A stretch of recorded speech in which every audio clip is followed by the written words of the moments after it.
Hello students. So students, in the previous class in the chapter that is microorganism, we were talking about the different types of a microorganism which causes disease, and then we have started to understand the term, and that is the spoiling of the food. Okay, so we can say that how spoiling of the food occur and what kind of a disease occur due to this spoiling, and that is food poisoning. So you see students, we have seen in case of the food poisoning that it is the microorganism which is responsible for causing the food poisoning. How?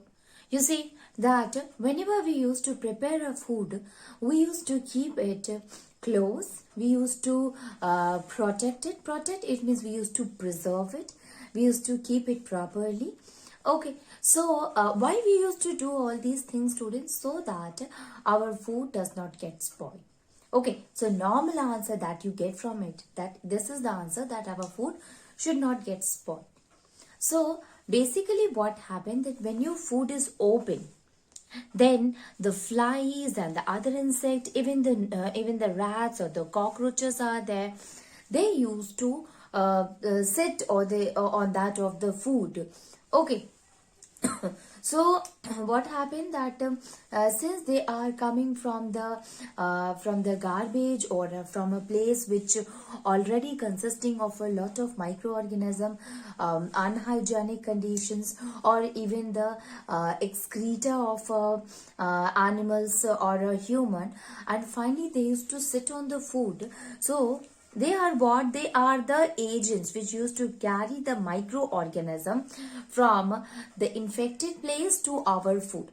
Okay, so it get transfer. We can say that the microorganism get transfer from the infected place to our food, and now our food consisting of this harmful microorganism. Now, so these harmful microorganisms, students, they are very, when they enter in our body through this contaminated food, then what happen? It will cause a disease to us.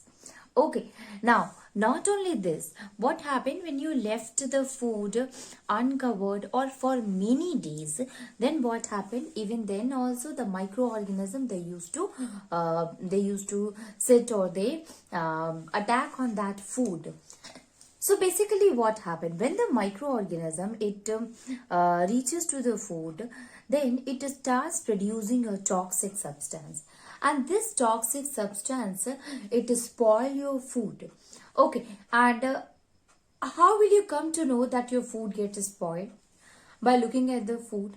So when you look at the food, the color of the food changes. Even not only the color, but the smell or even the taste is also changes. So by all these things, we can determine that our food is spoiled. And if such kind of a food will be consumed by any of the living organism, then this toxic substance will enter in your body, and finally it will cause the food poisoning. Now, what are the symptoms by which we can say that a person, he or she is suffering from the food poisoning? So, you see students that vomiting or dehydration. Dehydration, it means diarrhea. I'm talking about diarrhea or loose motion, we can say. Vomiting is also there, students. As well as pain, abdomen pain. So these are some of the symptoms by which we can say that a person is suffering from food poisoning. Okay, so this was that of the food poisoning, that how does it occur, what is the cause, and you see student, we have seen that if we talk about the bacteria which is mainly responsible for causing the food poisoning, that is Salmonella, and even Clostridium is also there, which is responsible for causing the food poisoning. If we talk about the fungus which is responsible, so we can say Aspergillus, that is also a cause, that also causes that of the food poisoning. So we can say that the microorganism, they also spoil the food and they causes the disease, that is called food poisoning. Now let us try to understand that if we do not want to get this food poisoning, what we have to do, we have to preserve our food. So now we have to preserve our food in such a way that it do not get spoiled, it do not get attacked by the microorganism and cause harm to us. Okay, so the next one is the food preservation.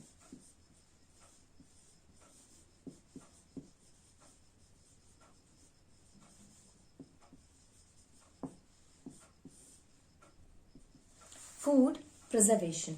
Okay. So, sorry, food preservation, we are saying that our food should be preserved. It should be preserved in such a way that the microorganism should not attack it, or we should preserve it from that of the microorganism so they do not spoil the food. Now, how can we do that? By preventing it, there are some method by which we can preserve the food, or we can prevent the attack of microorganism on the food. So we can write it that we can prevent the spoiling of the food. We can prevent the spoilage of food by killing the microorganisms. Okay, so we can write it by killing the microbes,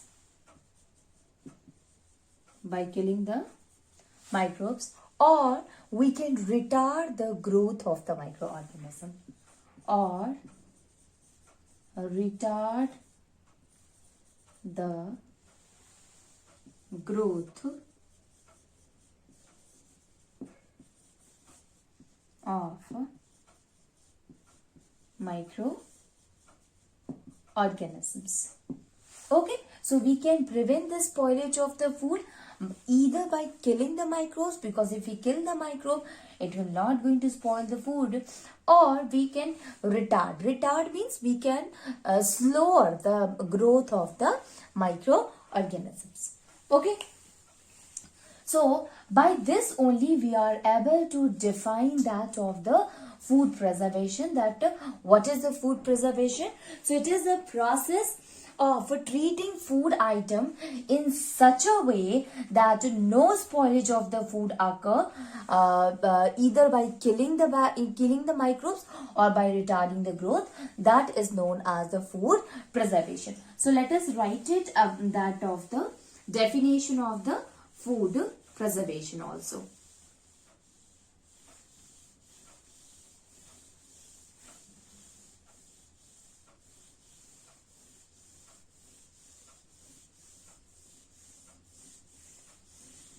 Okay, so we can write it. The process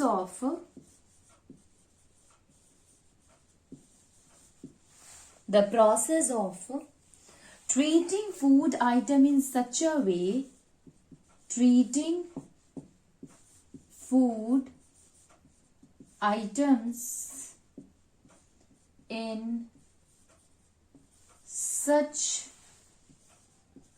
a way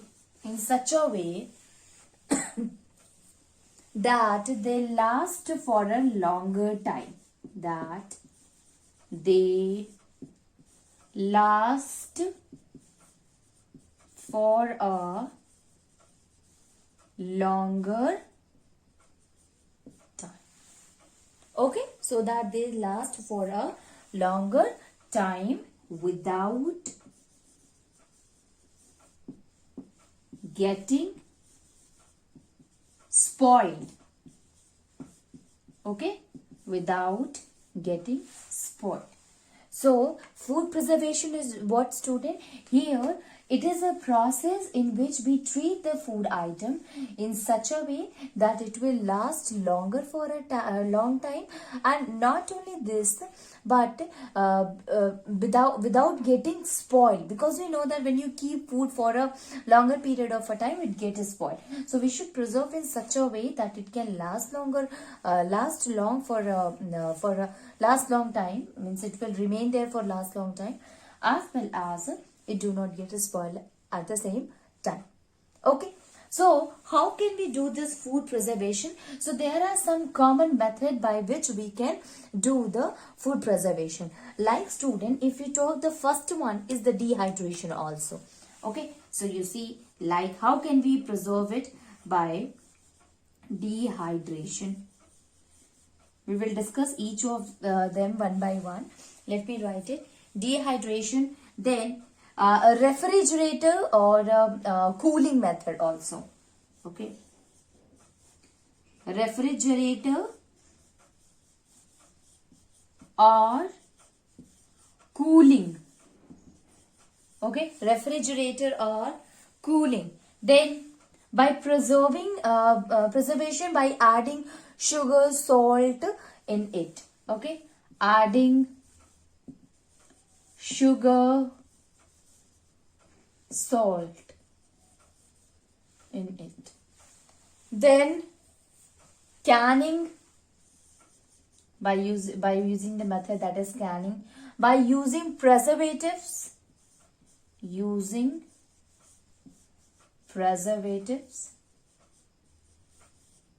using preservatives. Then boiling also, and pasteurization. Let me write it. Boiling, and the last one is the pasteurization. Okay, so these are some of the methods, students, by which we can say that we are able to preserve the food. Now let us discuss all of them one by one. So we will start with that of the dehydration.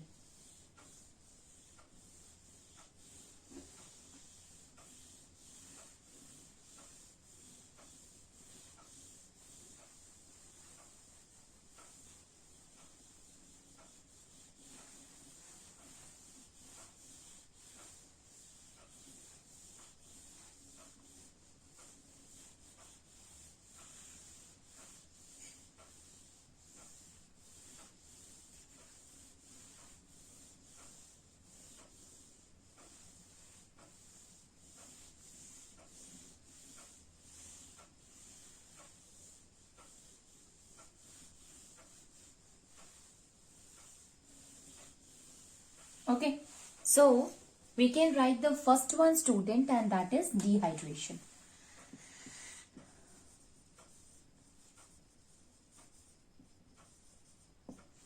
So if we talk about the dehydration method, basically what happened, you have seen, students, that there are dry fruits. You have heard about dry fruits, and even you see cereals are there, like grains. So people, they used to dry them by keeping it outside, exposed to that of the sunlight. So the reason why they are doing this, so you can see the name itself is given dehydration. It means removal of the water, and that is why they used to keep all such kind of food item outside. So the microorganism, they are not able to grow properly, or they are not able to grow in a dry condition. Okay, they need moisture, they need a wet condition in which they can grow better. So we can say that the process of a dehydration, in which we dry the food items, including the cereals or the fruits, help in preventing that of the microorganism to spoil the food. Okay, so we can write it.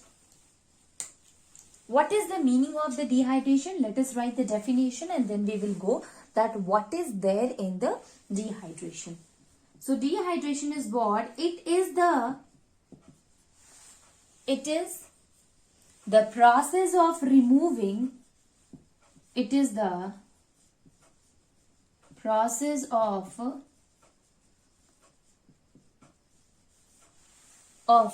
removing water or moisture, water or moisture, water or moisture from food items. Okay, so what is this method, student? It is a process in which water is removed from that of the food item. Then the next thing, that is why the name is given dehydration. Actually, the meaning of hydration, it means the water, presence of water, that is hydration. Dehydration, it means removal of water. You have heard about this dehydration process in which a person used to used to vomit and loose motion occurs. So basically the water which is present inside the body also get removed, and then we use this term, that is dehydration. Okay, so dehydration, it means removal of the water. When we talk this dehydration process in terms of food preservation, so here we are removing the water which is present in that of the food items. Okay, so food materials like cereals are there,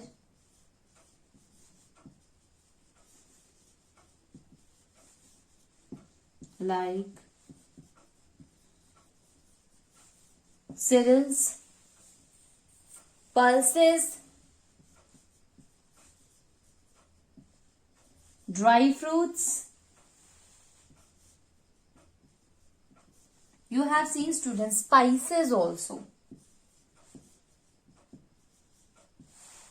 Spices are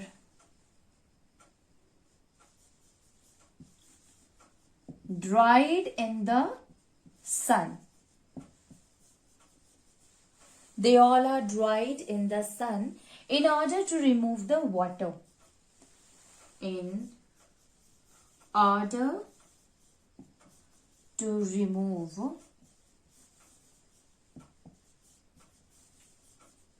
the water, especially if we are talking about the water, we are talking about the moisture.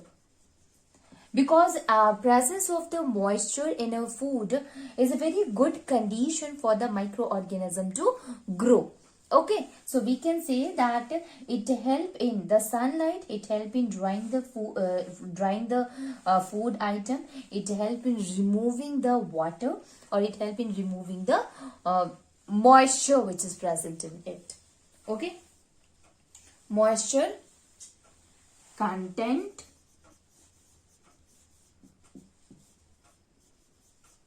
present in it.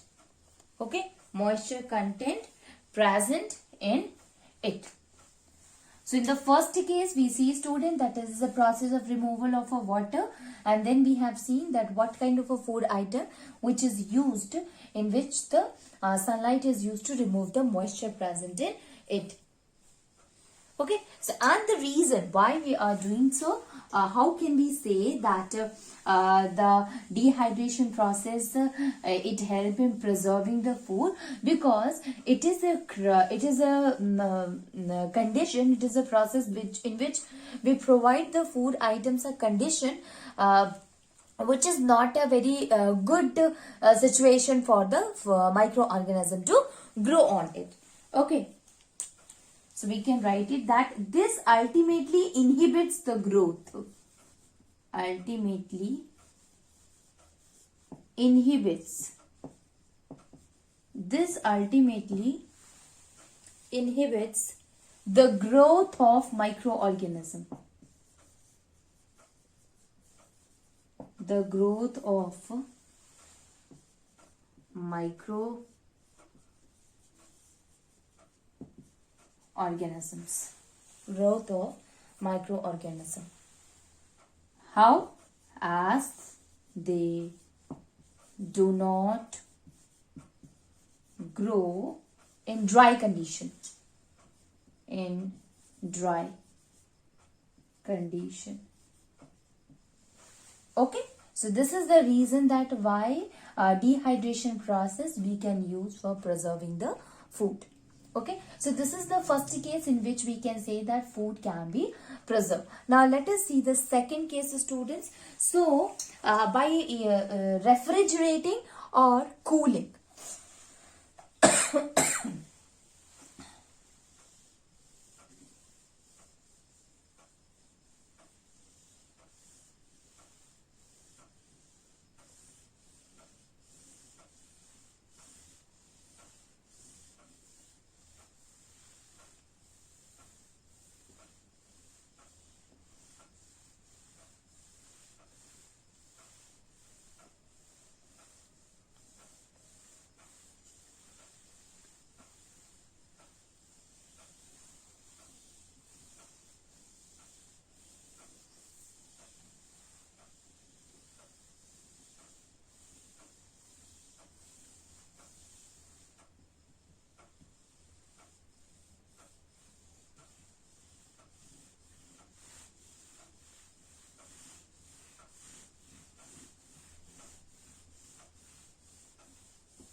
That is refrigerator or cooling. So you have seen, student, that every houses, most of the houses, they are having a refrigerator.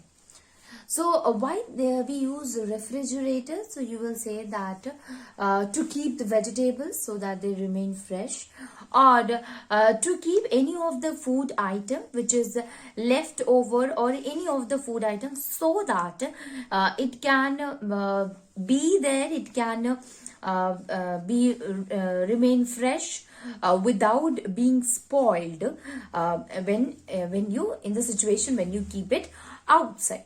So basically we can say that it is a method in which we are preserving our food. Okay, we are preserving our food by keeping it in the refrigerator. Now the question arises, what is the reason, students? So you see, in a refrigerator, what is the kind of a temperature is there? What a kind of a condition? So there the temperature is very low and it is very cool place. So this low temperature and this cool place, or this cooling, it is not a very good condition for the growth of the microorganism. So a lot of bacteria and the fungi, they are not able to grow in the very low temperature, and that is why we used to keep the food item in refrigerator. So we can write it, microbes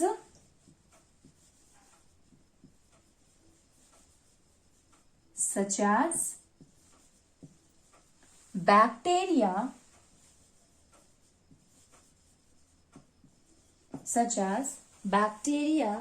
and fungi,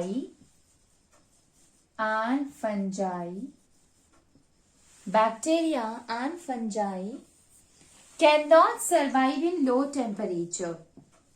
Cannot survive in low temperature. Okay, it cannot survive in low temperature, and that is why we used to keep our food item, including the fruits, including the vegetables and other food item, in the refrigerator. So we can write it, therefore fruits, vegetables are frozen or refrigerated. Are frozen or refrigerated. Frozen or refrigerated to preserve them. Okay, to preserve them for a longer time. Okay, So we used to keep all these things in the refrigerator. We used to keep it in the low temperature so that the growth of the microorganism cannot occur in the food, to our food, and it will keep our food or the fruits or the vegetables as a fresh one. Next one is the students that preservation by adding sugar or salt in it. Even you have seen oil or vinegar is also used for preserving the food items. So we can write the next one is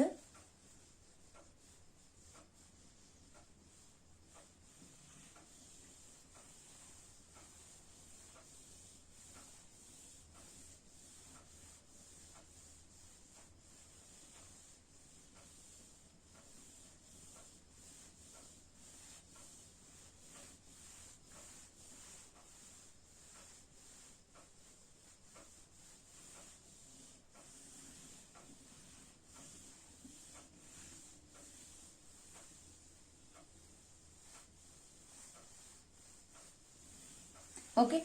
So next one is preservation by sugar, salt, oil, even vinegar. Okay, so you see student that adding sugar, salt and oil, it also help in preserving the food.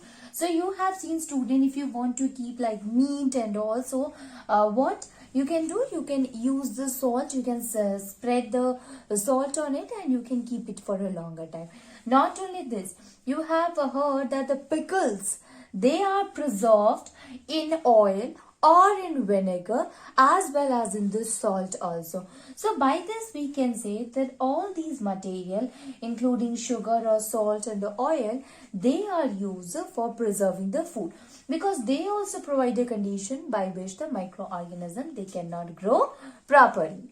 Okay, so we can write it that adding sugar, salt, vinegar, adding sugar,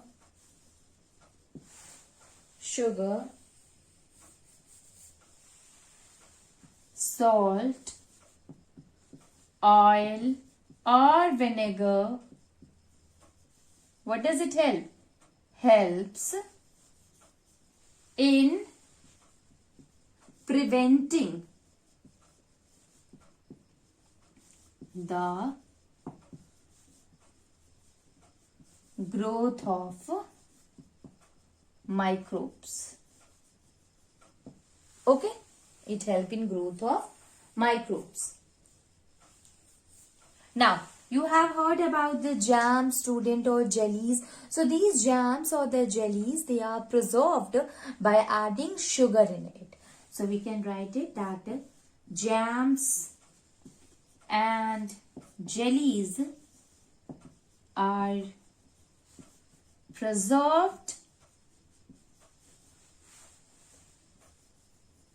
by adding sugar in it. Okay, by adding sugar in it. Next one is even meat is there and fish are preserved by adding salt in it. Okay, meat and fish are preserved by adding salt.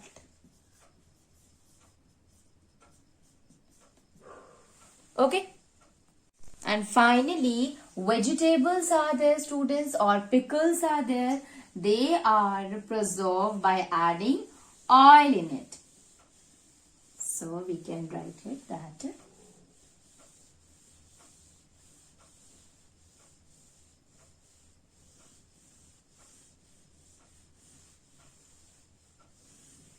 that is vegetables are there, students. Vegetables and pickles are preserved